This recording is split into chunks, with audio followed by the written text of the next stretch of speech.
Good evening, ladies and gentlemen.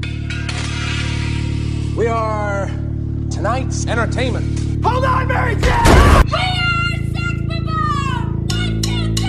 1, 2, 3, 4. 1, 2, 3, 4. 1, 2, 3, 4. 1, 2, 3. Now, was I rushing or was I dragging? You guys want to go see a dead body? I know Kung Fu. Do it. Get away from her, you bitch! What's in the fucking box? Hold on to your butts. As far back as I can remember, I always wanted to be a gangster.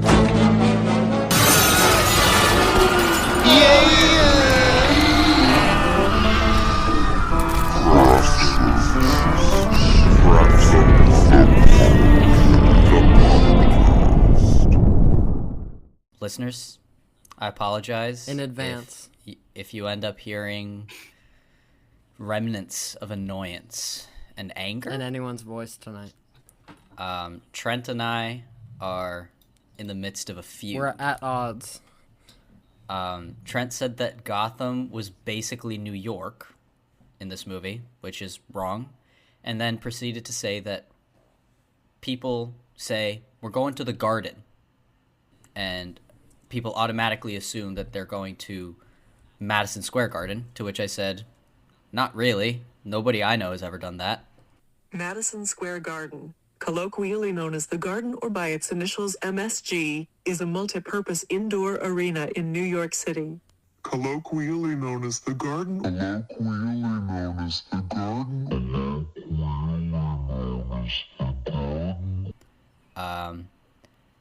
But never mind that. Wait, Parth, I'm not going to let you just change the topic because you're wrong, so let's unpack this a little.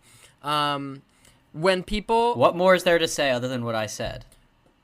Because you phrased... Other than what I said. You phrased it like I'm wrong. Like, you believe that, and I'm saying this is what I believe. See, my mom... What's incorrect in that? My mom that? looked up the garden, and one of the first results is Madison Square Garden, New York City.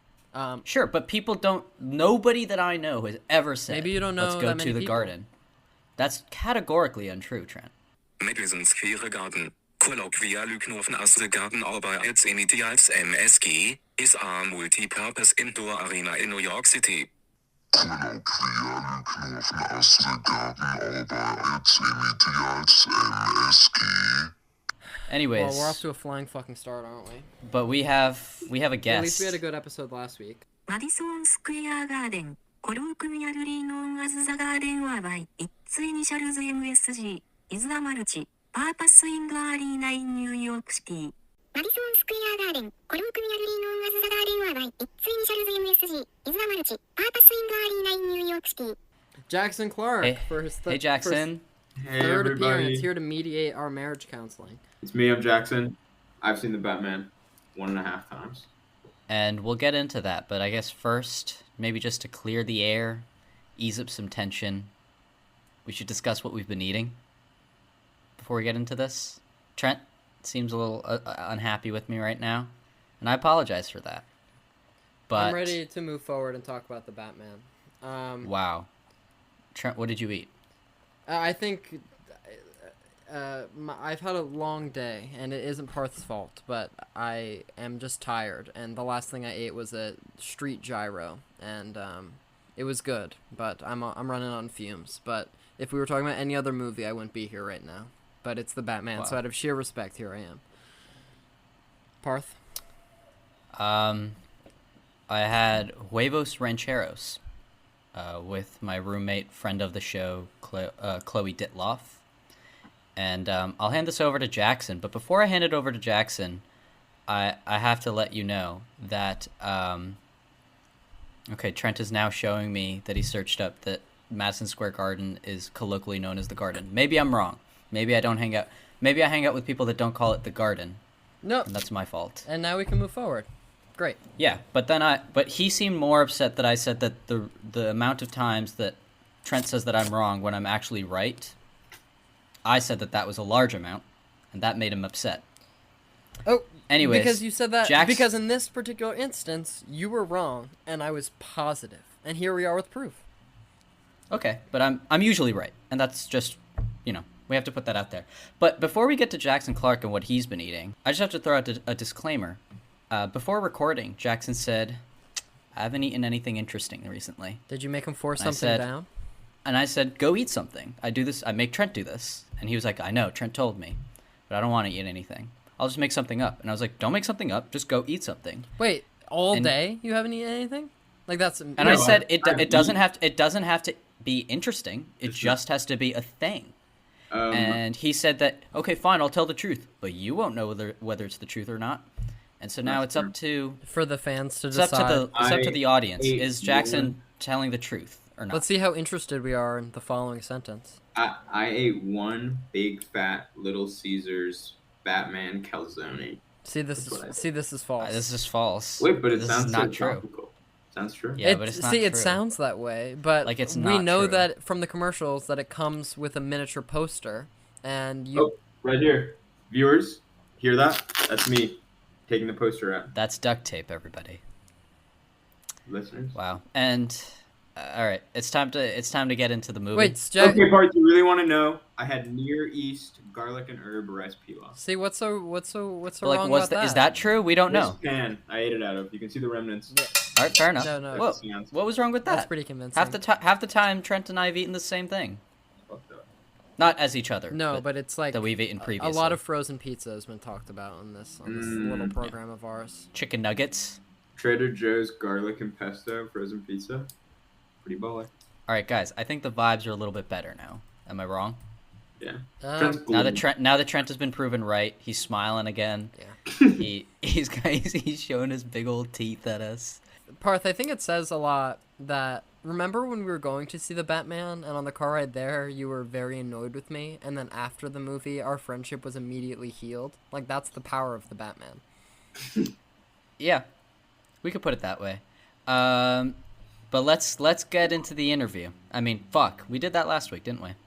Yeah. Let's get into this discussion, shall we?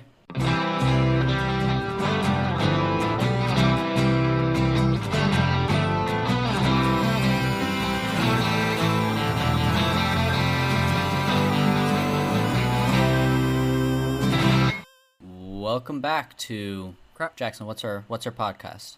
Craft services. Jackson, this is your third appearance. Wait, you try to do This is his fourth appearance. This is his third full episode. All right, Jackson, you try to do our opening spiel. Oh. We are craft services, and what do we do? We are craft services, and we have the hottest questions and the hottest wings. Is that? Wait, he got it. Yeah. He got it. So like, let's talk what about someone could say is welcome back to Craft Services, where we talk about the movies. Each week we talk about a film and hopefully have a crew member of that film talk with us about the experience working on the picture. But I like Jackson's more. It's good. You guys should incorporate wings into your show. True. But as Trent said, Bat we had a long hard day. We need to keep rolling. We need to keep rolling. So with that, Jackson, you're going to be part of our little bit. Can you give a 10-word synopsis of the Batman? Wow, I wish I had time to prepare this. There's usually a long pause here where we edit out. So take your time. Alright, let me think of something. The Batman is a very good... No, not review. Synopsis. Yeah, the Batman is a very good detective. Is the beginning of it. Oh. 1, 2, 3, 4, 5, 6, 7. And he... Why'd you use the as one of your words? Yeah. You should have started with Batman. Alright. Wow, are you typing this out? Yeah. But I think this is more work than anyone has ever put. This is 10 words. Ready? Batman is a very good detective, and he solves crime. No mention of the Riddler? Sure. He solves... That could have been applied to any Batman. Batman is a very good detective, and he solves riddles. Sure. You need to use your notes app for that? But let's give credit where credit's let's give credit where credit's due. Jackson is the best person I know at the connecting movie actors game. Like the what is it? The 6 layers of 7 degrees. 7 degrees of Kevin Bacon. 6 degrees to Kevin Bacon. Jackson he breaks out the notes app and he's all business. It's really incredible watching him work. It's really fun. Wait. The actual synopsis is when the Riddler, a sadistic serial killer, begins murdering key political figures in Gotham, Batman is forced to investigate the city's hidden corruption and question his family's involvement. Trent, budget, box office, go. The budget of this picture is $185 to $200 million, and the box office, even though it's only been a few days, is $258 million. Wow. Seems like DC Comics is doing something that everyone doesn't absolutely fucking despise for a change. Cool. So let's get into production history, and with this, we kind of have two production histories, because originally this was going to be Ben Affleck's The Batman. Think about how, like, we wouldn't be talking about it right now if Ben Affleck... Yeah. That's not true. We would be talking about it. Yeah, we'd be talking about it. Just not the same way, not even close. Yeah, no, I don't think it would be as good. Like, but I haven't even seen Batman vs. Superman, or the... You wouldn't see a Batman movie? I haven't seen that Batman movie. Yeah. Well, it's not really a Batman movie, though. Wait, what's the other Batfleck? Justice League? Yeah. It's because he didn't get his own... If Batfleck had a movie called... In Justice League. I mean, Suicide Squad. Sorry. Yeah, I guess technically. But he's, like, barely in it. But if Batfleck had his own independent film, would have seen it already. But him being diluted and all these other superheroes that I don't give a shit about, no thanks. I rewatched the warehouse fight today, and he really kills people.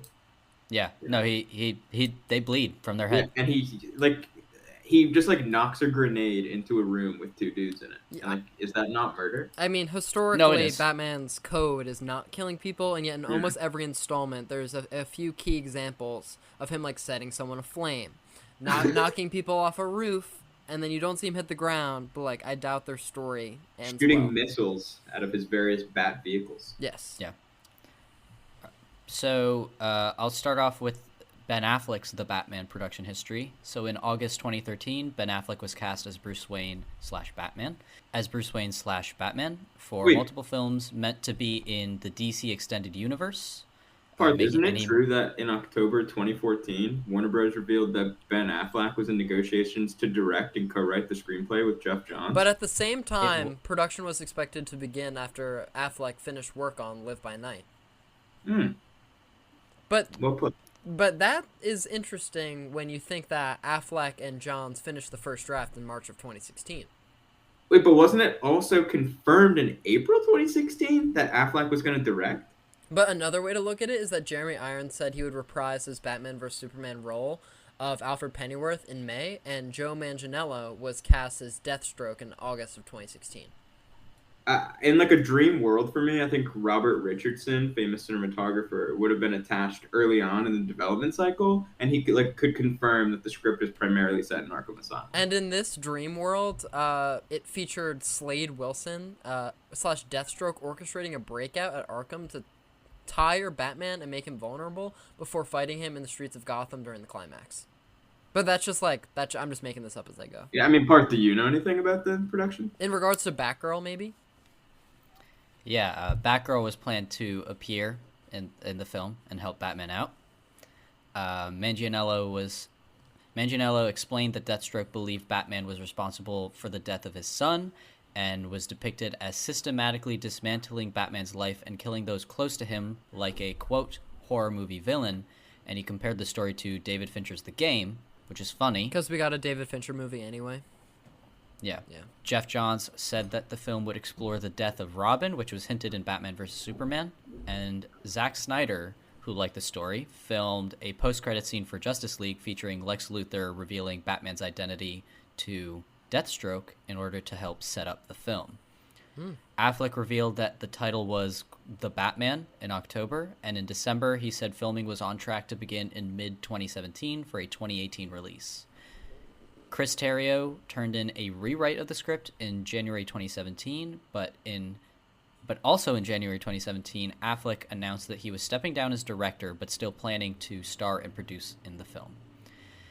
He initially said he had stepped down to focus more on starring as Batman, but later said that he was unable to get the script where he needed it and felt it was time for someone else to have a shot at it. This is how we get into Matt Reeves' The Batman. So Matt Reeves, Matt Ross, Ridley Scott, Gavin O'Connor, George Miller, and Denis Villeneuve, as well as Fede Alvarez, were all considered as replacements for Ben Affleck. Reeves entered negotiations to direct after meeting with Warner Brothers on February 10th, 2017, and read Affleck's script. He said that he thought it was, quote, totally valid, but not the film he wanted to make. Reeves said that he only wanted to join if he was guaranteed creative control, and Warner Brothers Pictures Group Chair Toby Emmerich said that he wanted an auteur to make the next Batman film and was impressed by Reeves's initial ideas. Reeves was hired to direct the Batman on February 23, 2017, and began working on the script in March 2017, initially planning to keep the Batman's connections to the DCEU, and he kept Affleck in during the writing process. Later, though, he reworked the story to focus on Batman earlier in his vigilante career, with plans to cast a younger actor to play Batman, and Warner Brothers announced that they were planning to replace Affleck by July 2017. Reeves submitted his first draft to Warner Brothers in September 2018, with contributions from Mattson Tomlin and Peter Craig, although only Reeves and Craig are credited in the final film. In January 2019, Warner Brothers set a June 25th, 2021 release date for the Batman, and Affleck confirmed that he was no longer starring. By May 2019, Robert Pattinson, Nicholas Hoult, Armie Hammer, and Aaron Taylor Johnson were on a short list to replace Affleck as Batman, with Pattinson being the frontrunner. Reeves said that he considered Pattinson after seeing his performance in Good Time and wrote the script with him in mind. Jeffrey Wright and Jonah Hill entered negotiations in September 2019 to play Jim Gordon and Penguin respectively, and in October 2019, Zoe Kravitz was cast as Catwoman. In November 2019, Andy Serkis, Colin Farrell, and John Turturro were respectively cast as Alfred Pennyworth, the Penguin, and Carmine Falcone, as he's known in this movie. Principal photography began in January 2020 in London under the working title Vengeance. Production was disrupted by COVID, and filming was suspended on March 14th, 2020. Filming resumed September 3rd at the Warner Brothers Studios in Leavesden, only to be put on pause again after Pattinson himself tested positive for COVID-19 just one day into filming. Filming resumed on September 17th after Pattinson was cleared to return to set, and in early October 20, the film's release date was pushed back to March 4th, 2022. Filming wrapped on March 13th, 2021. The Batman's world premiere was held at Lincoln Center in New York City on March 1st, 2022, and alongside 350 advanced IMAX screenings across the United States, which some people in this room were able to go to.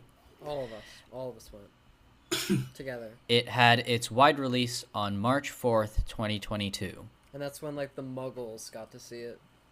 Yeah. Trent, you want to give us some fun facts? Sure. Robert Pattinson's screen test took place while he was in rehearsals for Tenet. Pattinson lied to Christopher Nolan about it, but Nolan said, "You're doing the Batman audition, aren't you?" Pattinson won the role a day before principal photography for Tenet began. Somehow Nolan knew and congratulated him, despite Pattinson not telling anyone about it yet. This is the first version of Batman to directly address the black eye makeup under the cowl. Robert Pattinson's Bruce Wayne is inspired by Kurt Cobain. Something in the Way is a song. Fear is a tool. But when that light hits the sky, it's not just a call. It's a warning.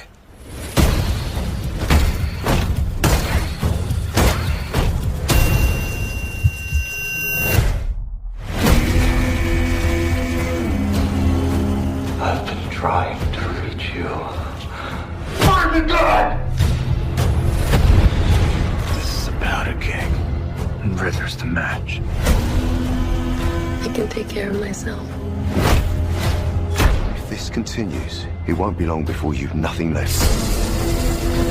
I don't care what happens to me. It's only gonna get worse for you.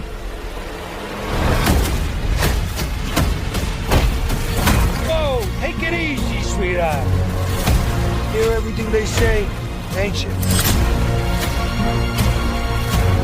Maybe we're not so different. Who are you under there?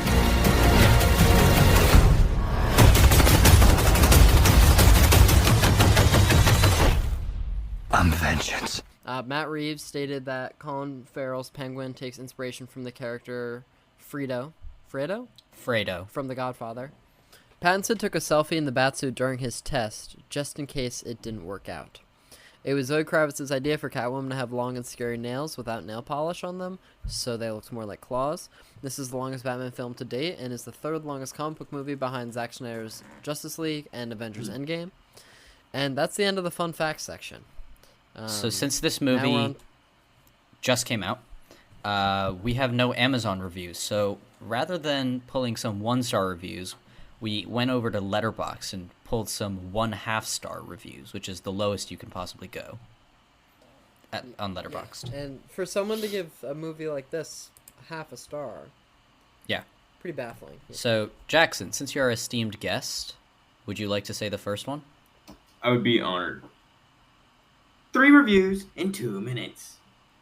Haven't even seen it. I just really want it to flop so Rob will get started on that art house porn. Yeah, so this is in reference to how Trent, were you confused by this?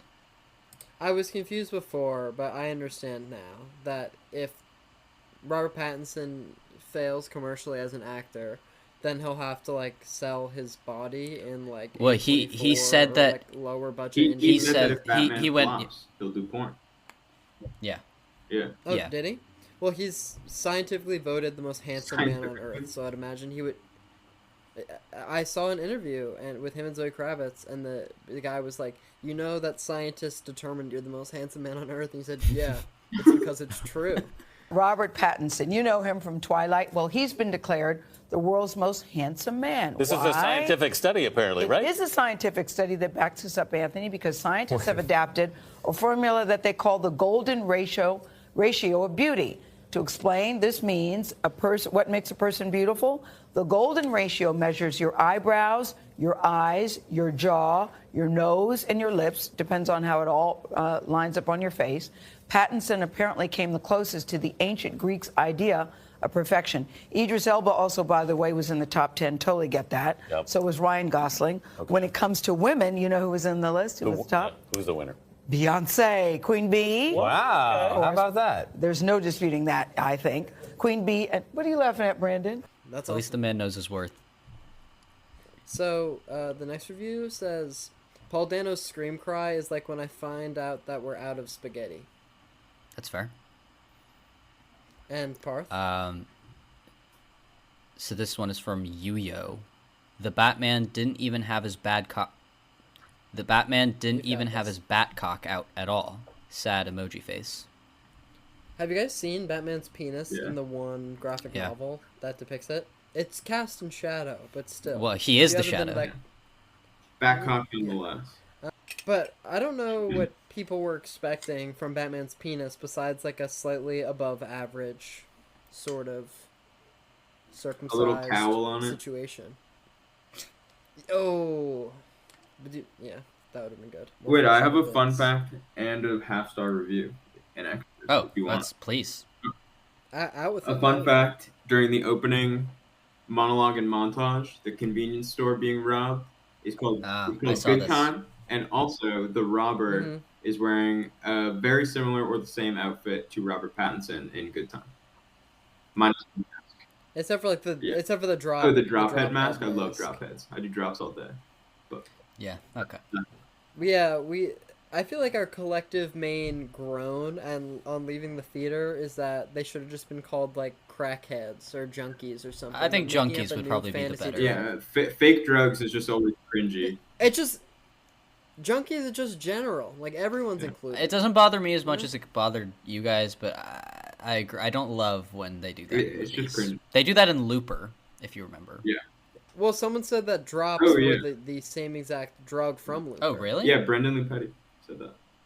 Oh, well, Brendan Lupetti said it. Oh, wait, friend off the show. This is his first mention.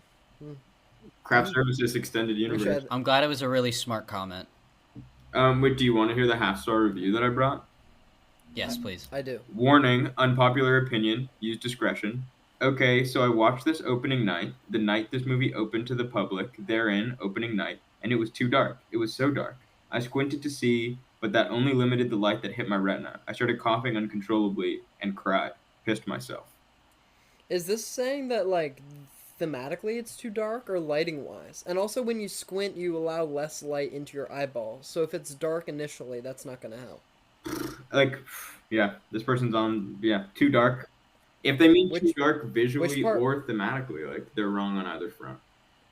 We should also unpack how they say, I saw this movie on opening night. The night that it opened, therein opening night. The night that it opened, therein when it was open to the general public. It's like, you saw it when it came out. Like most movies, yes.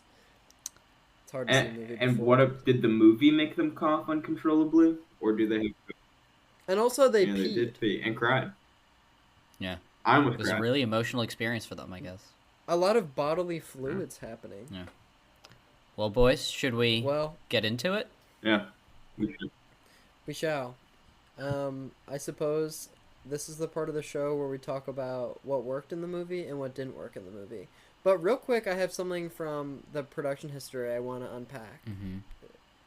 Jonah Hill as the... I remember that. I remember hearing about that. When I heard about it, I thought it would have been good enough. Like, it could have been interesting casting, but I wouldn't want this movie without Colin Farrell in it. I agree. I mean, given that you can't even tell it's Colin Farrell, but, like, to his compliment, like... And Michael to his Reno's credit as well. Yes. He designed the look. Yeah. All credit to the makeup artists as well. Who I feel like Jonah Hill, like it would have been more of his body and face, because in my mind he looks more like the Penguin. I mean, I think the Cobblepot we see in this movie is pretty comic accurate to what the Penguin looks. Except I mean, he's like in the comics he's like incredibly stout. That's true. Like, and like very he's very bold. But like I'm okay with Big Penguin. Oh yeah, I love it. I love it. You mean Oz? Oh sorry, Jackson. Yeah. You're a guest. You seem to like this movie. Yeah. What's up with that? I have something that I think this movie does right.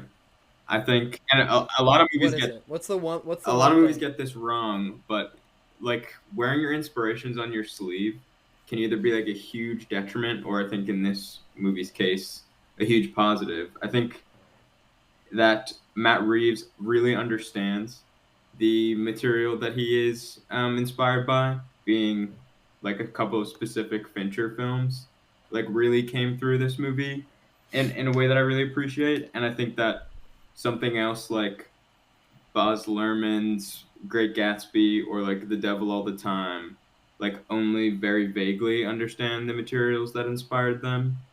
And this movie did a really good job. And I have some examples if we want them of like Fincher things. And these are spoilers. Can I say spoilers now? Oh yeah, this will be a spoiler warning. I mean, for. We're officially 30 minutes in, so. All right. So the girl with the dragon tattoo, and this movie end with the same note. Rooney Mara wants to end up with Daniel Craig, and she goes to like get him a gift, and she rides in on a motorcycle, but then she sees him with another woman, so she throws the gift away and drives away, and they like are maybe to never see each other again. And Catwoman pulls up on her motorcycle. They have their little moment. She's like, "Run away with me." He looks up to the signal. That's his other woman, and he's like, "I have to stay with Gotham," and they ride away. 7 is obviously like an aesthetic inspiration. They're like Raining City, Riddler's apartment, and also Brad Pitt's house in that is always being like violently shaken by the train. And in Catwoman and Batman's hideout, one of my favorite shots in the movie is when it's like a wide with like all like 4 or 6 windows and like the train rushes by. It's really beautiful. And then this is another little one, Zodiac. I think the Lake Berryessa scene and costume very clearly inspired the Riddler's look in this. And then the last one. Cyphers, BB. What? And Cyphers, of course. I have no idea what that means. Like the Zodiac. The Zodiac ciphers. Yeah. Oh, and I wrote that down. That the ciphers on the car in Zodiac are like what he does on people's faces. And also and like the card, like the Halloween card. And also the note when they get to the Riddler's place, it's almost exactly like the scene in 7. Where they get to John Doe's apartment. And this last one is a big one, I think, that I'm excited to say, and that I haven't seen anyone else discuss on the web. So, take this. The World Wide Web? A Fight Club connection is that the Riddler is going through what the narrator went through in Fight Club, and Batman is the Riddler's Tyler Durden. He's an imaginary friend who helps with the like physical and violent side of his domestic terrorist plot. And yeah, you know, that is interesting. He's like, Trent, you look confused. Yeah. Wait, so the Batman is the Riddler's Tyler Yes. Durden? Yeah. Because the Riddler is like thinks that the Batman is helping him out, and that they're a team. I heard some. Well, I guess during our interview, I think it was off air, but the editor William, who we interviewed, said that who we interviewed last week. Tune in the episode. Said that Riddler and Batman are fighting for what they both consider their definitions of like taking down corruption, and I was like, "Yep, that's exactly it," and that's why the Riddler thought that they were on the same page. Yeah, and but the Batman's like, "Don't kill people." And I agree. I agree with you, Jackson, that it does. Rather than being, for example, just another example is Joker, where it wears its inspirations on its sleeve. Its inspirations being Taxi Driver and King of Comedy, where that feels kind of like a pale imitation of what those movies are doing. I think what Matt Reeves is able to do is to take certain aesthetic and thematic or story ideas or plot points and weave them into his movie while still telling his own story. I think the problem that a movie like Joker falls into is that the actual movie follows the same plot beats as the movies that it's inspired by. Whereas I think, where sometimes I think it goes a little too far. I think that the scene where they're going through and the Riddler has notebooks that are almost exactly like John Doe's in Seven, I think it's a little too far. But like, the movie itself is what it's inspired by is more sort of the idea of what the original material is doing rather than literal physical, you know, what, like, it's inspired by it definitely, but it's able to weave it into its own story and still make that work. I had a final Fincherism note that the second needle drop of Something in the Way is very reminiscent of Where's My Mind at the end of Fight Club, with like the city blowing up in Fight Club, but it's getting very wet in Batman. True. Trent, what's working for you? Me? The first thought that comes to mind is the first scene of the movie, and it reminds me of The Dark Knight. And I think why we're able to turn on The Dark Knight so easily is because we want to watch the opening scene. And it's because the villains are there and they're causing trouble, and the Riddler is on screen killing people within like 3 minutes. And that's a really good way to hook your audience into staying present for the remaining 3 hours. I love the shot of the Riddler where he's like not moving his head but just looking around the room, and it's like just the whites of his eyes going back. It's awesome. And I also I don't know why, but I don't remember the first time when I watched it, but when you kind of see his like thought process, where like the opening, it's like through his binoculars, I guess, and he sees that there's like a window at the top of the place, but you don't. He does that, like Matt Reeves does this a bunch of times in the movie, where like he doesn't show him entering. All he does is he cuts to the next shot, and the next shot is the window slightly open, and we're looking through. Wait, and that's also how Catwoman and Batman get in later. Yeah.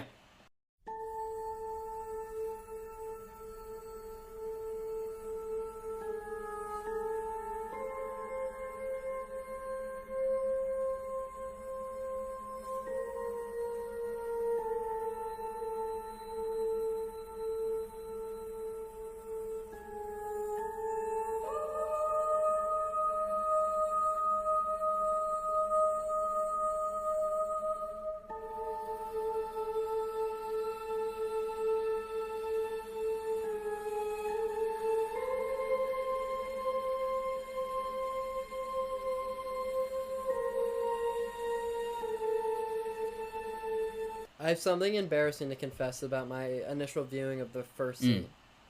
You know how it's Halloween night and the mayor's son is dressed up as a ninja? Being that Parth is mad that we arrived at 3 minutes late. And so we walked in during the title card. And this left me wondering, did something precede the title card? Which we later learned it didn't. But the first thing we saw was a ninja. And I was like, oh, this ninja is the threat. And then I saw him, like, jokingly stab the mayor. And I'm like, what's going on here? And I thought that that little kid was going to be the antagonist for, like, 90 seconds. That's awesome. Not really, but I really thought that ninja posed a serious threat. But I think, for me, the strongest... I think my favorite part of this movie is the first half. I think, especially that first... Which is a big part of the movie. But, like, that first half, I think, is, like, almost perfect. Jackson and I are gesturing to you because last night we went and watched exactly, I'd say, the first half of the movie. Oh, I heard. And I walked out and I said, that was a good time. That was a logical place to leave because everything we saw up to that point was literally perfect. Yeah. And we none of the flaws are on my mind because I don't have a second half viewing. Yeah. The Batmobile chase is the best part of the movie to me. I think it's fun. Like, nothing no. has ever made me feel so, like, viscerally, like, in my bones. Like, I can feel the Batmobile. It was insane. Like, it's awesome. It is very good. My favorite part of the movie, like the Dark Knight, like the truck flipping is better. But that wouldn't make me cry. But the Batmobile chase could make me cry.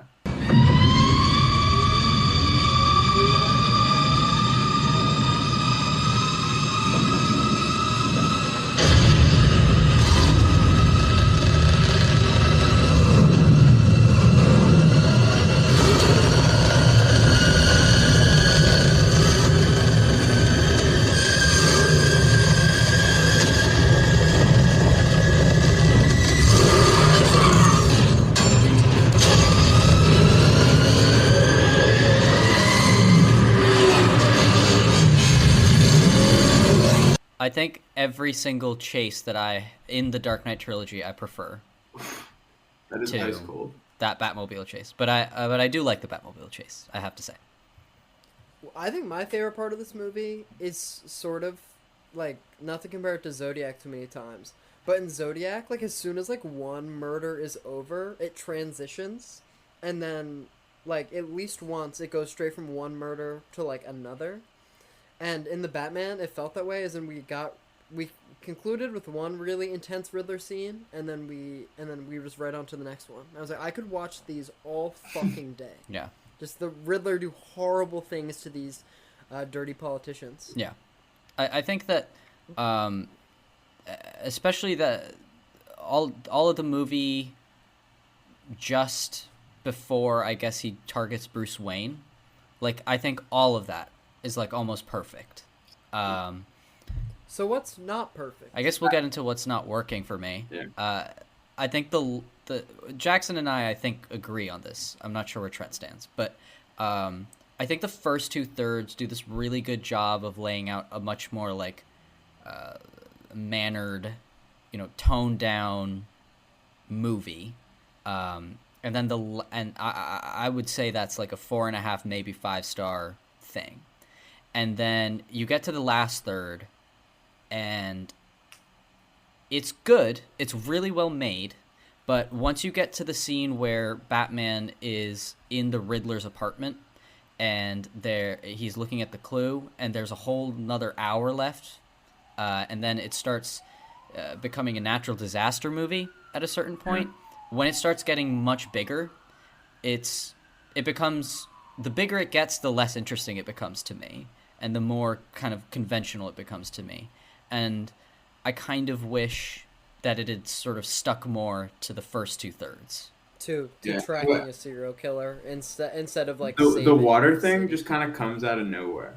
Like, if the Riddler had been like I'm gonna like clear the flood, and just like little things like that or some shit, like had like yeah, or like drain the swamp. I guess that would be removing. But also like water. There's so many big and like absolutely gorgeous establishing shots of Gotham, and like none of them include this giant dam that surrounds the city. Yeah. Well, they just like mentioned once, like Gotham's But like island. there should have been some like setting up for that. Like I don't need like any obvious foreshadowing, but just like I think like flooding or like the dam should have been like on my mind and stuff. Yeah. I did think it was interesting though that Riddler jeopardized the entire city in a somewhat believable way. But also that Batman was pretty much rendered useless. Yeah. Like outside of the building he was in, it was a natural like what's Batman gonna do if there's a hurricane or a tornado? Nothing. Well, I'm kind of like, he gives the people hope and he leads them out of the place. Like yes, but that like leads in that into, one building. That leads into my other problem with the movie. Once it gets to that point, I feel like it's simultaneously too long and not enough, because you have this 1 hour where it's him having to figure out how he's going to solve this, and when he goes to give people hope, like it's a great looking scene, but I think it's too short, to the point where when it kind of fades after he's leading the people with his torch, I was like taken aback, because I was like, so that's it? Because it kind of sets it up. I don't know. To me, it was like he didn't really solve anything. I wish that there was more. I think for me in the movie, I kind of wanted more of him getting called out by like Alfred or somebody, that like his ways are not. There's so little Alfred in this movie. I think he needed to be called out more, that his ways are not working. And like I understand that they have the scenes, they have him saying that like he's not having an effect. But I just wish that, I feel like the realization that he needs to be hope is kind of more told to us than it's shown to us, and that he needs to be hope rather than the guy than vengeance. Like a few people. Wait, but they have that because line about how like vengeance is never going to change anything. Like no, but that happens after he's done it. Like you don't have a scene or piece of dialogue or something that shows that shift. The one thing you do get is that the one of Riddler's cronies says, "I'm vengeance," and Batman is like, "Oh shit!" But I don't think it's enough. I kind of wish that there was a little bit more to show that shift. I think I disagree a little bit. I do agree that like I would have liked more of it, but I do think it's enough. Like during the movie, I felt like I was tracking his shift from vengeance to hope effectively, especially when he's like giving that child to like a rescue helicopter or something, and then we get like that bird's eye view, just like shot of his face looking at the helicopter go away. I was like, this is a man changed. Like I don't know. I almost wish that voiceover had happened after he did that, because it kind of feels. Do you know what I mean? Like where like we see him do something and then he says that, because then to me that would go, okay, so he did something like that, and that's why he feels this way. But instead, it's kind of played at the same time. So maybe that would have been enough for me. I also really like the scene much earlier on where, before we know that Falcone is Catwoman's dad, and he's like implying in a derogatory way that she's a prostitute, and then she's like, he's my dad, and then he like, apologizes. And like I really like Batman being wrong and like being a douchebag and then apologizing, and I could have done with more of that, because he is like a rich, violent man, and like he's probably wrong about a lot. I liked it when the Penguin and the 44 Below Club said, "Let's keep it festive, ladies." No habla inglés, fellas. Or wait. Yeah, I also liked Penguin talking about the Spanish language. I was like, I could listen to this all What are you day. showing me, fellas? And they got a little penguin waddle. Yes, too. they did. Did they? Yeah, because he's got handcuffs at his feet, so he's El Penguino. Yeah, but no, I definitely like that he apologizes. Yeah. I have a complaint. Let's hear it. It's that the Riddler's performance is hindered due to the fact that you see most of it on like an iPhone, or on the news in a slow push-in, and then he doesn't have a scene where he's like out in the wild, because then he gets captured and then he's behind the glass, and seeing him without the mask is nice, but you never see Riddler in his in the opening scene. It'd be a little bit like if in The Dark Knight you never had a scene where you didn't have the Joker doing his thing on the side. We talked about how in The Dark Knight there are a lot of scenes with the Joker without Batman, but here all the you don't have a Riddler cutaway. You only see Bruce Wayne watching the Riddler's, Instagram live. I'm kind of also the Riddler as a social media figure. Thoughts? I like it. I like it. I don't like seeing their comments on the side. I was just gonna say their comments being like, yeah, "Go like, Riddler!" Oh my God, I'm like, where can we get the masks? also when also when they say, "Yeah, he's garnered a following of 500 followers," I was like, that line doesn't bother people on Twitter and TikTok and whatever. Like ripping that line apart, like why do they say that like it's a lot? But I think the point is that is a lot for a domestic terror cell. It's not a lot for an influencer. It's black and blue and dead all over.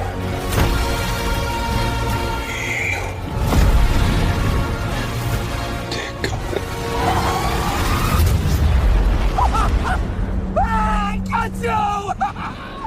I got you!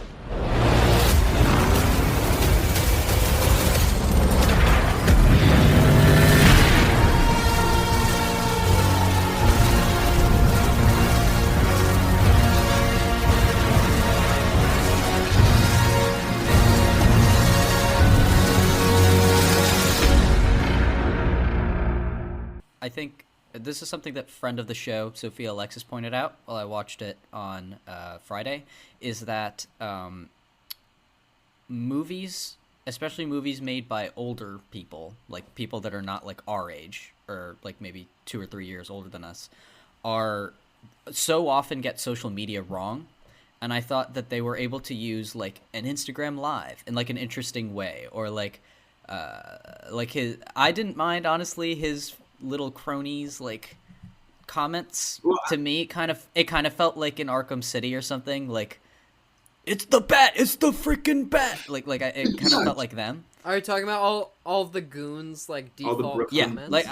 I thought that was fun, but the one thing that I wish it's the bat. We'll be fine. It's not like Batman's gonna just drop in and get us. He's way too busy. We'll see. It's the freaking bat!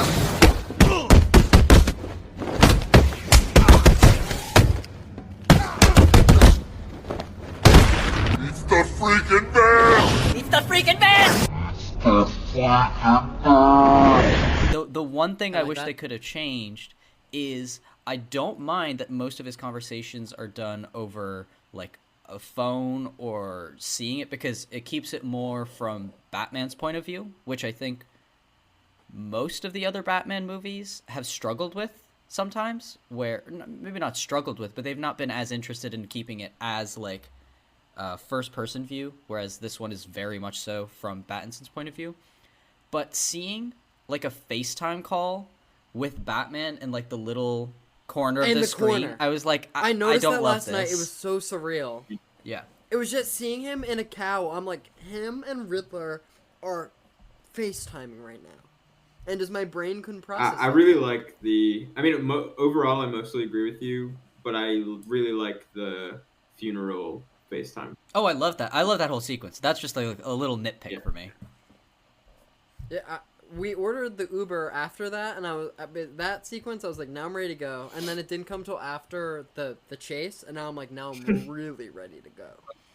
And frankly, I don't remember exactly what comes after that. After the chase is Alfred the no habla español, fellas, and talking to the Penguin about it. All right, and then Alfred definitely gets blown into smithereens at some point. I have a thing. Sure. It's actually about Alfred getting blown to smithereens. So it's that he commits mail fraud and he pays the ultimate price. Again, Sophia pointed this out, which is it doesn't 100% align with Riddler's MO. It doesn't really make sense, because all of his other kills have been highly personal, where he's made a whole show of it and duct taped them and bludgeoned them. But for Bruce Wayne, his big catch, his number one guy, he sends in a mail bomb. And he's not going to Riddler's credit. That he also, his big master plan of real change is also bombs. Sure, but that doesn't it doesn't align with his MO. It doesn't make sense. That the bomb that he sends doesn't even kill his old butler. Yeah, it is a dog shit bomb. What? Okay, so at the beginning of the movie, he's just killing politicians who are bad people. Who are dirty. With that. You're dirty cops. And then why at the end he's like, all right, let's kill everyone now, even the orphans. Well, he's like, let's just flood this shit. I don't think it's supposed to be let's kill everyone. It's just this city is I'm gonna show you how fucked this city. How savage we can be. This city is fucked.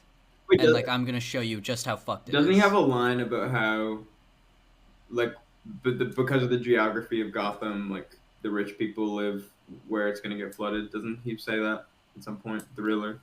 I don't remember, but you might be I feel right. like he said something about Did he say the that? penthouses downtown are gonna be the first to flood or some shit like that. But I don't know.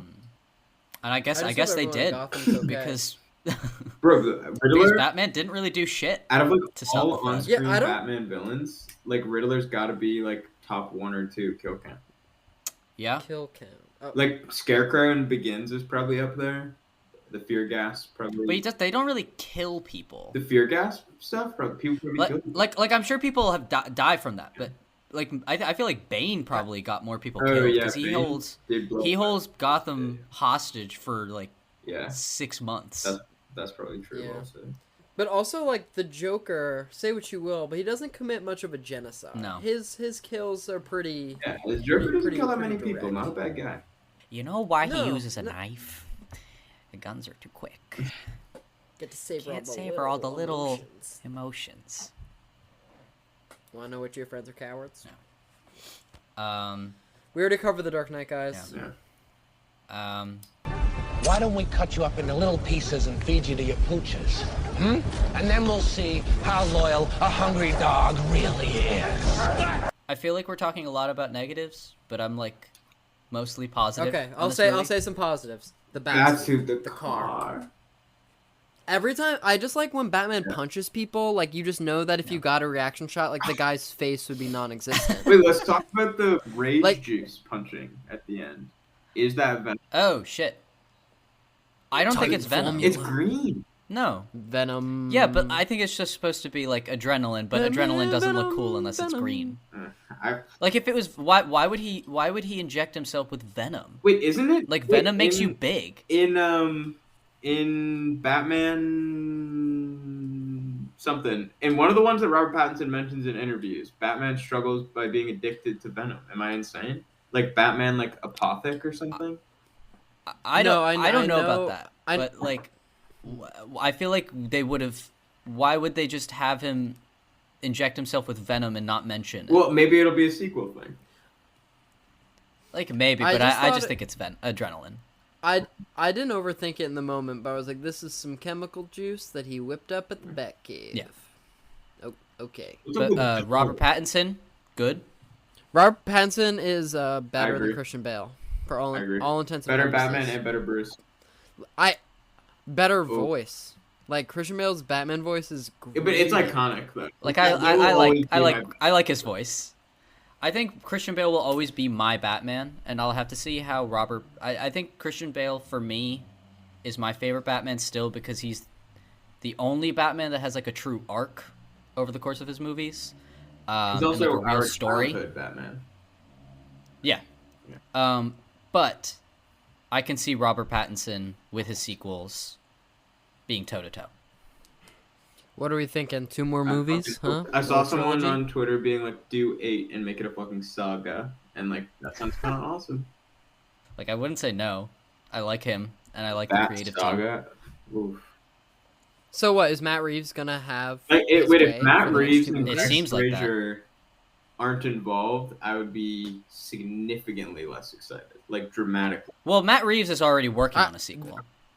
Yeah, I was gonna say after the performance, after the reception, I think it would be a middle finger to the world if why didn't Bill Pope shoot Matrix Resurrections? Who knows? Well, that's like a 20-year gap between movies. I mean, that's a completely different situation. Fair enough. But also, Matrix Resurrections is bad for. Hey, Trent, we're covering that. that. We We're can't even get covering into that. right now. Wait, I think Great Bill film, Pope well-rounded, would the shoot whole an thing. awesome Batman movie. Just aside that. I agree. But I think Jackson, you might get pissed at me for this. What are you gonna say? I'm not saying I want this necessarily. I'm just saying it would be interesting to see the world they have set up in a sequel directed by Matt Reeves, but not shot by Greg Fraser. No. I think it would be interesting. I'd be interested to see the cinematography. Like, this was the most beautiful film I've seen in a long time. Just like I shots agree. mounted to vehicles. So good. Like, all right, everyone can talk about their favorite shot, but mine is when something in the way the beat drops the first time, and then it's the back of his helmet on the motorcycle. I'm like, let's watch the movie now. Let's continue viewing this film. He did a lot of interesting things with focus, which I feel like not a lot. Wait, there's a shot in the trailer of Riddler killing the mayor that's in focus that never happens in the movie. Really? Yeah, there's like a wide of the room. Wait, and I think it's because they cropped out the like carpentry tool in the trailer as well, and like just had like an in focus background, which I thought was interesting. But yeah, I mean, there's that one like 10-second shot that's just out of focus on it's the same exact thing you were talking about, Trent, when he's on the bike. It's like out of focus and it's focusing on the mirror. Yeah, I love that. It's out of focus and it like just gets to in focus and it cuts. Wait, that shot that you're talking about, Parth, and also when Catwoman is leaving Penguin's office in the first scene that we meet her, there's some kind of like the focus is like coming out in bars, like in a way that I don't know how to explain. Like there's like stripes going vertically across the screen. That must be like some like weird shape of aperture blades or something that are like making the focus come in like vertical points across the frame. Yeah, it was really cool.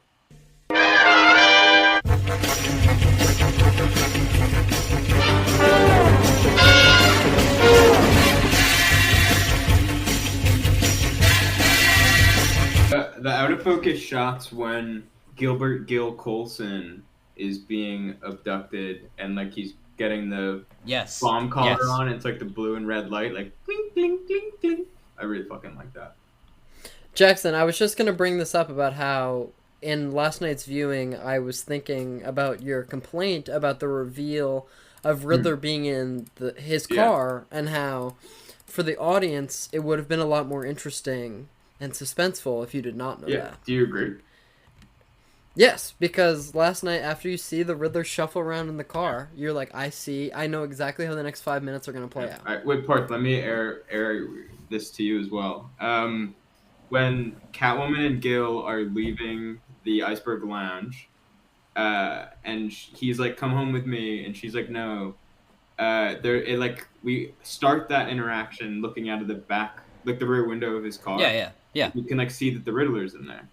And I think that scene would be much more interesting if we did not know the Riddler was in his car.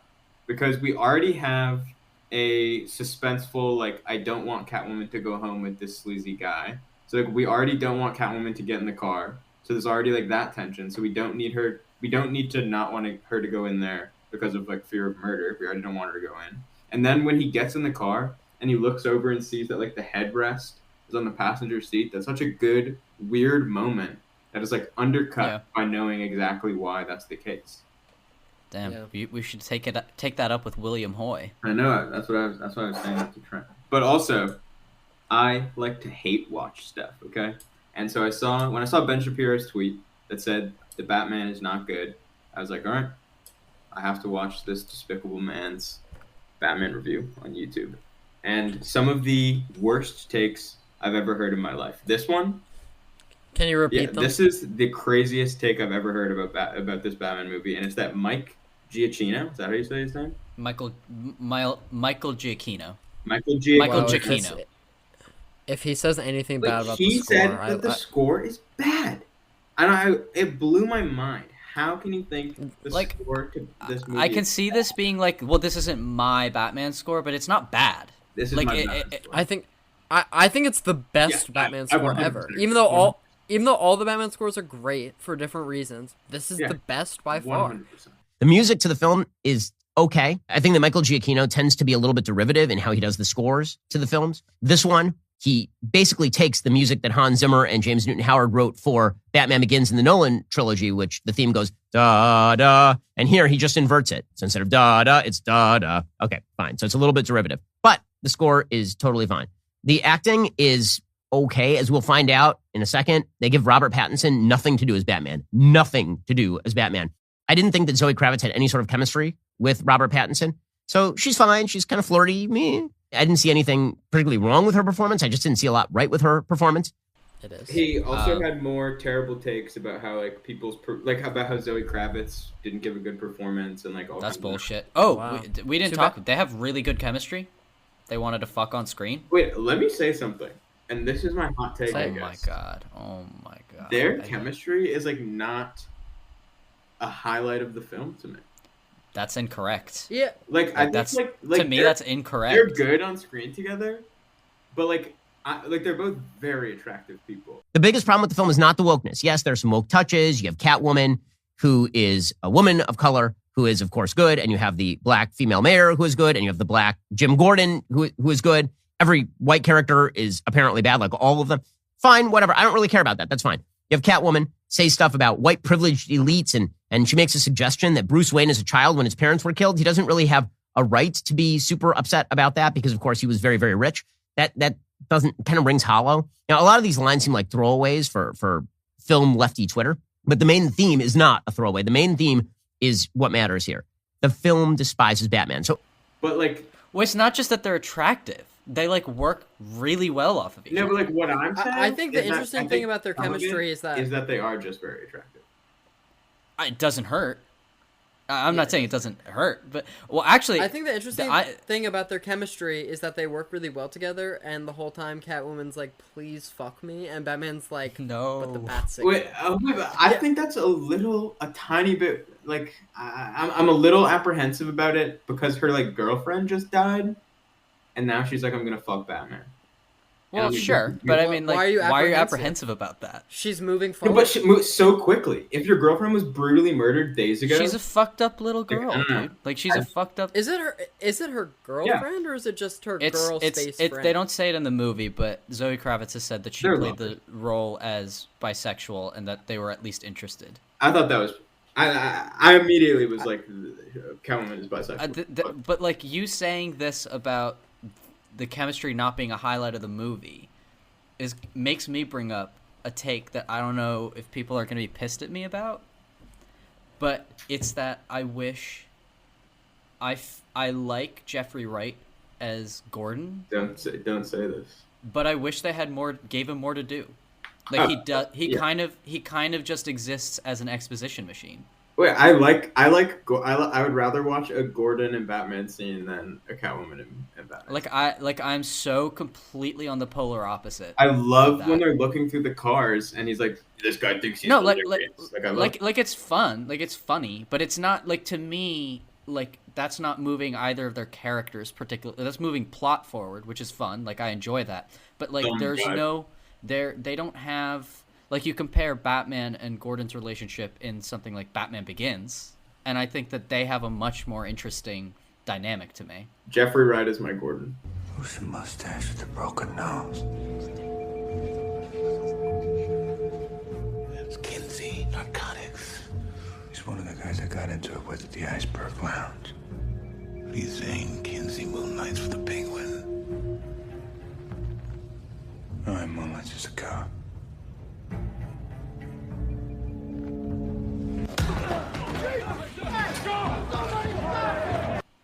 Like, that's crazy. Like, that's literally crazy, given how, like, he's good in the role for what he's supposed to do, which is not much. But if someone in this movie is not given enough, it's Paul Dano.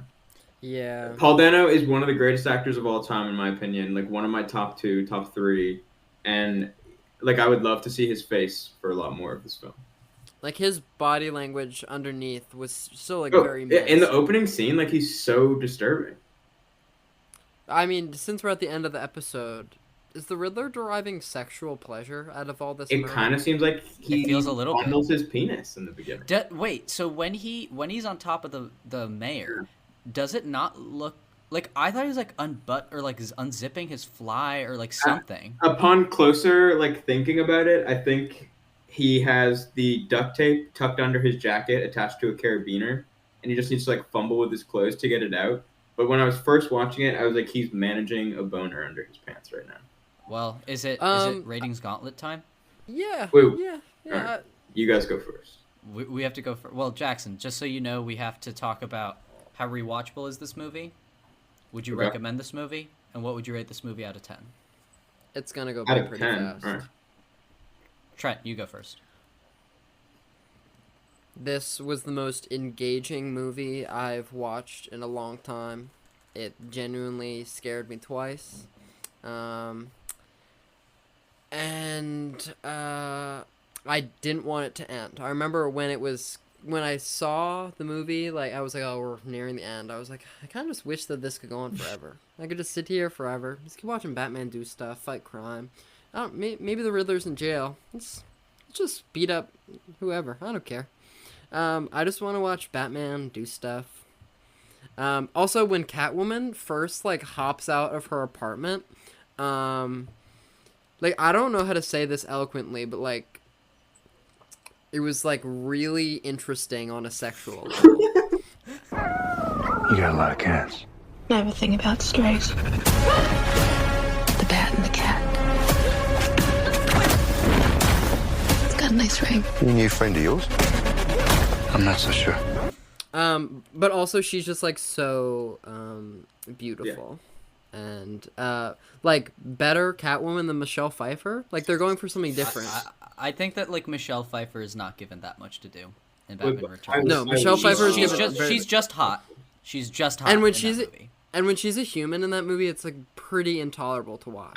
But it's just like watching her whip the heads off mannequins. Yeah, I agree. And I was about to say, I wish Zoe Kravitz had a whip. I love that she did have a whip. She did have a whip. She never has like a big like whip moment where she whips mannequins. That's not true. Yes, she does. The twins. She whips the twins. Just before the car chase happens. Yeah. She uses her whip. On both of the twins. I don't remember that. It didn't leave the same impression that the mannequin whip scene does. Sure, but I feel like Zoe Kravitz's Catwoman is like a character. Like a real character. That's awesome. I'm glad that she's a character and has a better costume and gives a really good performance. But she should have whipped some mannequin heads. Yes, I'd recommend. I called my parents like the day after we saw the Batman, and I was like, guys, I can't recommend this strongly enough. So, am I friends with my parents? That's a complicated question. But did I recommend it to them? Yes. I originally gave this movie a 5 out of 5 after walking out of the theater, because I gave The Dark Knight a 5 out of 5, and I liked this just as much, if not more, than The Dark Knight, but maybe it's just because it feels fresh in comparison, which has since been edited to a 4.5, which I guess translates to a 9. Alright. I guess I'll go. I think the first half, or 2/3, is like I can see myself really wanting to watch, especially that first third, is just awesome. I feel like I'll find myself either like watching the movie over 2 days or whatever, but like I would rewatch this movie. It's very rewatchable. I would recommend this movie to anybody to go see. I prefer all of Nolan's movies ahead of this one, personally. Ugh. Because all of them. Yeah, I think Batman Begins and The Dark Knight Rises over this. Yes, I think that. Well, Dark Knight Rises, that's more personal for me. Batman Begins. The movie you lost your virginity to. What'd you just say? Nothing. The Dark Knight Rises was on in the background while you were losing your virginity. We all know this to be true. Okay, well, it was right when Bane said the fire. Parth was like, you don't get to bring friends. I can understand people having this just behind The Dark Knight. I prefer the scripts of the other two. Maybe not The Dark Knight Rises, but The Dark Knight Rises is more, I don't know, maybe like personally enjoyable to me. But I mean, this is this being behind all the other Nolan movies is not, that doesn't mean anything. Like, I love those movies. So, but I gave this a 4 out of 5, which makes that an 8. I think that's a good score. Let's just. I feel like we should pause real quick, because like, giving auteurs superhero movies usually ends up really well. Yeah, I agree. Just like end of statement. At least interestingly, like I would much rather watch even like a failure. Like I don't love Batman vs Superman, but like I think there's interesting things in it as opposed to, you know, Ant-Man and the Wasp. Oof, Ant-Man and the Wasp, dog shit. Yeah. Was that? I don't hate that movie, but it's just not, to me. It's not as interesting as watching a noble failure. Yeah. Like which is what I find Batman vs Superman to be. But anyways, Jackson. Recommend, rewatchable, rating. Absolutely, 100% recommend. Like, no, everyone and their mom should see this. I like Trent. Quite literally. I told my mom and my sister, I was like, you have to see this. And out of 10, I give it an 8, and that's still where I have it. But I'm very strongly considering bumping that up to a 9. I think the only Batman movie that's better than it is The Dark Knight. I do think it's better than Begins and Rises. And like, I immediately looked up like, when's this going to come out on Blu-ray? I think this is going to start my Blu-ray collection. I love this movie. I want it really bad. I love this movie if for nothing else for that. For what? That'll start your Blu-ray collection. Oh yeah. I'm gonna get a Lego set of the Batmobile chase. You know, I'm excited. Does that exist yet? No, or you it already that exists, will be released? and it looks awesome. Oh. Wait, what was the other Is part? it- What do I? Is it at a wait? I think Yeah, you've you done Rewatchable. I think it's very rewatchable. I enjoyed watching it the first half again. Jordan Sycophus, friend of the show, Friend off the show, saw the Batman twice yesterday in one calendar day. Wow. Well, 1.5 times. But she got out of the first showing, and then we called her and said, we're going to the 10:45 Wow, that's a screening. real Jackson Clark move. Yeah. That is a Jackson Clark. Well, I guess we've wrapped up our discussion. Yeah, I guess so. It seems like at the rate that the Riddler website is progressing, we're at 48%. I think we'll get a deleted scene in like a week and a half or something. It's coming out. It's coming this Friday. Wait, a week and a half. Oh, Yesterday. Wait, it was at by the 28, point this now it's at episode 50. by the point this episode comes out, it'll be out. Oh. Well, I'm very Wait, eager Trent, to see yesterday it was at 28%. Today it's at almost 50. So that's like very soon. That's like 2 days. Okay, I'm disoriented, but thanks. Okay. Wait, and there's an image up there now, a cipher. I sent it to you guys. Yeah. Wait, the cipher that's always been up there, the click for reward thing? Well, that's always. Well, been yeah. there. What you were not what you were always, talking about always. was before Yeah, the movie yeah. came out. 'Cause I went on before the movie. And there were real riddles. But yeah, thank you, You're Jackson welcome. Clark. No, you're so welcome. Is there anything else we need to say? Wait, like there's I mean, one thing I've never mentioned. A scene that I really like, if we care. Do we? Sure. When the Batman and Gordon are first arriving at the mayor's crime scene, and it's like a shot of Gordon, and everyone's like staring behind him, and then we have that shot of Batman. I think that relationship with like Gotham police and like the Gotham public of like kind of an indescribable, like, this is a weird man in a weird relationship and a weird Bruce and a weird Batman. And like, I don't know how to put it into words, but I think like their faces like really sell this Batman's relationship with the world in a way that I really like. I liked the police chief with the really raspy voice, and he said, "You're gonna put your reputation on. Gonna put your reputation on the line for this guy." The too." commissioner after Pete. Yeah. Also, fuck Commissioner Pete. Fuck Commissioner Pete. You know, after we took down the Maroni drug bust, he's gonna sell out for some low-level drug dealer. Well, Maroni is the fall guy. Oh wait, we didn't talk about. He's a fall guy. I'm the brains of the organization. We didn't talk about Falcone and Falcone. Do we want to? About how he's. I mean, we talked about that in the interview. But yeah. Right. But I think it's weird to have so much talk of him when he's not on screen, but also he's like an established figure. Yeah. Wait, is he dead? Is that the implication? No, he's just not there. He's in jail, or No, like he's just not. We don't know where he is, but he exists. He's still alive. Interesting. No, we didn't talk about Joker or Mr. Freeze or I want to talk about the Mr. Freeze part. Yeah. I've said that the Joker appearance does little to nothing for me. I agree. Like it. And it's kind of just annoying fan service, and I almost wish if the deleted scene is what I believe it is, where the Batman asked the Joker for advice about how to catch the Riddler.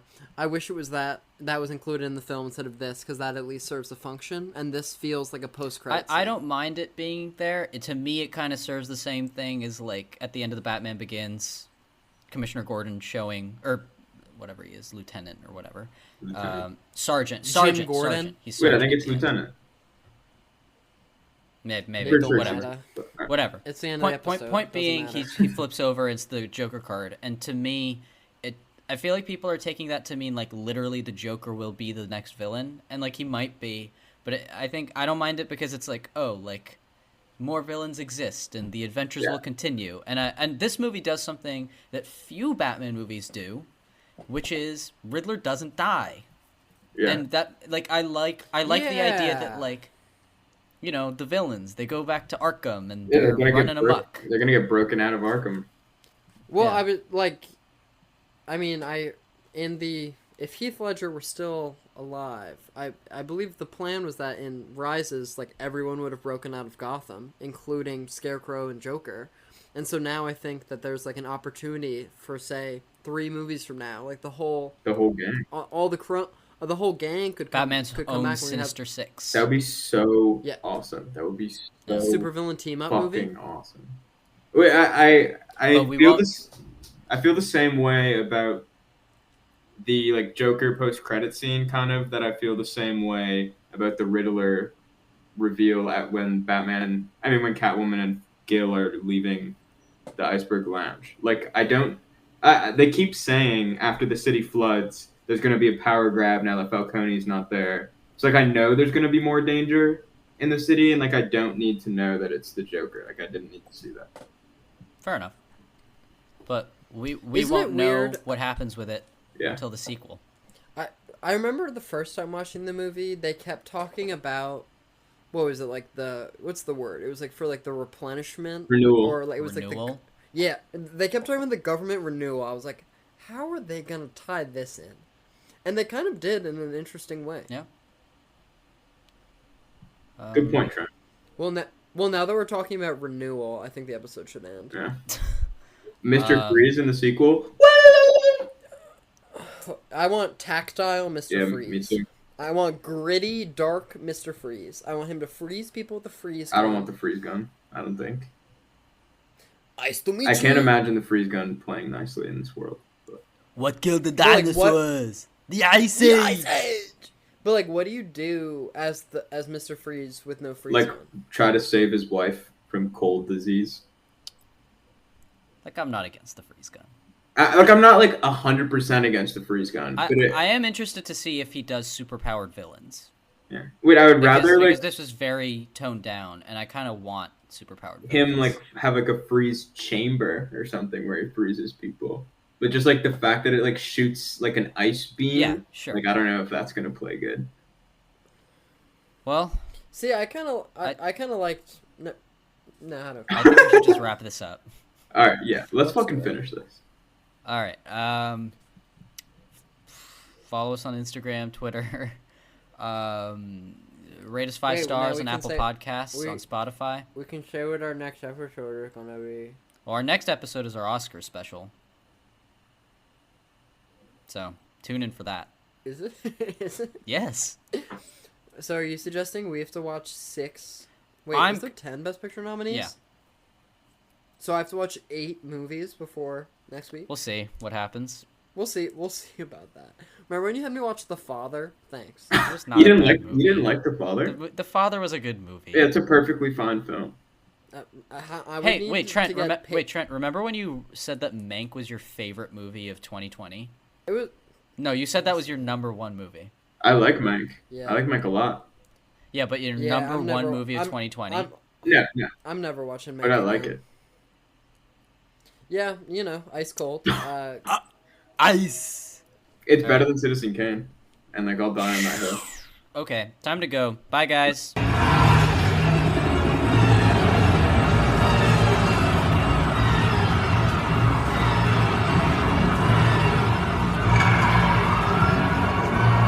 think I'm hiding in the shadows.